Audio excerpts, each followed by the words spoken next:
Alright Pisces, these are going to be your guidance cards for the week of December 6th through December 12th. We are so almost to Christmas and to the end of the year, but I am more excited about this new moon in Sagittarius. As we all get through this foggy phase, everyone is really looking forward to all these new energies that are coming in at the end of this year, 2020, after we've completed so many life cycles and karmic cycles. I feel like we're all just ready. I am shuffling in this week's videos. I didn't last week. So we've kind of been voting, taking a vote in the comment box. Just let me know, shuffle, don't shuffle. I like it when it's to the point, but a lot of people have been requesting to shuffle through the video. So let's just vote and we'll tally them up and see how it goes. Alright Pisces, so as bottom of the deck energy, you got the 10 of water. So there's a water sign for you. And then your guidance card is the 3 of earth.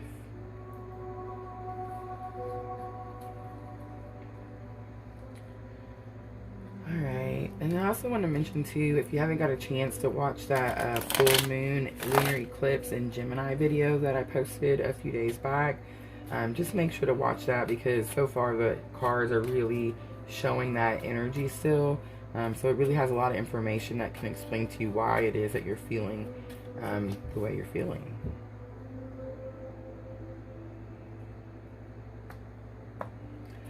Alright Pisces, energy of the week, you got the 10 of Wands. And then a challenge or obstacle you might face, you got the Wheel of Fortune. A lesson you've already learned that can help you with that challenge or obstacle, you got the 10 of Swords. And then the outcome of the week, you got the Strength card, Pisces. Alright, and I have decided to add the Lunology Oracle messages as a permanent part of our guidance videos. I brought them in when that new moon in Scorpio happened, just because everything was so intense, our emotions. It was just really intense energy, and the Lunology Oracle really seemed to help with our emotions. But I think I'm just going to add them as a, like I said, permanent part of our guidance videos for the week. So Oracle messages come from Spirit. Tarot messages come from Spirit. The universe, God, however you want to label that, but the messages in an oracle message are worded messages, as in the tarot message we have to kind of see how that fits in our life. The oracle messages are straight and to the point, and we will turn that over last. Alright Pisces, let's get started. So energy of the week, you got the 10 of Wands. I am seeing a lot of 10s here, 3 10s in a row right here. With the 10 of Wands, the Wheel of Fortune is also the number 10. It's the number 10 in the major arcana. And then you got the 10 of Swords also.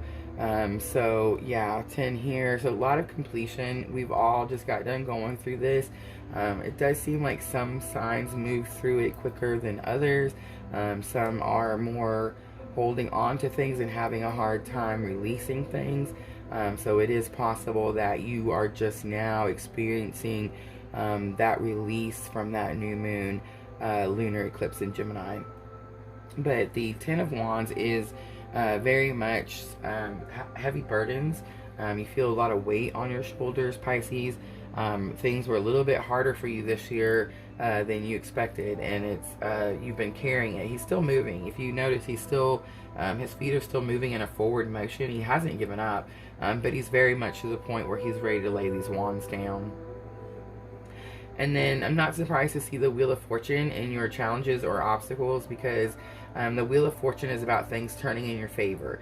And so we all had this year where we felt like, you know, nothing really turned in our favor, right? If it did, it was small, minor things, and then it was 10 hard things to one something that turned in our favor, right? So the Wheel of Fortune being in your challenges and obstacles tells me that you feel like it's still not turning. And that's because you're experiencing the energy maybe a little bit later than others did. This energy portal is open, you know, so much in advance from the actual day of the lunar eclipse, and then it's in the full moon, and then it stays open so many days after that also. So just understand it's a wide range, and we all kind of go through it collectively in large groups. And I feel like Pisces, you are just now experiencing that release. So again, if you have not watched that video about the full moon lunar eclipse in Gemini, please make sure to go back and watch that, because it's really going to help you understand why it is that you're feeling this way.